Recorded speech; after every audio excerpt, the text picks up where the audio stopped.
বিয়ের পর প্রথম বাবার বাড়ি আসলাম। আমার রুমে ঢুকতে গিয়েই হতভম্ব।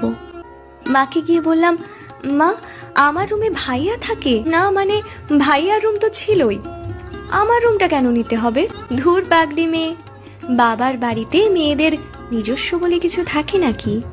স্বামীর সংসারই তো এখন তোর সংসার। মনের মধ্যে তীব্র ব্যথা চেপে রেখে বললাম, এখানে যখন আসবো থাকবো কোথায়? তুই তো এখন অতিথির মতো, আসবি 2 দিন, হেসে খেলে থাকবি, তারপর চলে যাবি। গেস্ট রুমটা তো পড়েই আছে। মাকে আর কিছু বললাম না। বিয়ের 8 দিনের মাথায় আমার রুমটা এখন পুরোপুরি ভাইয়ার রুম হয়ে গেছে।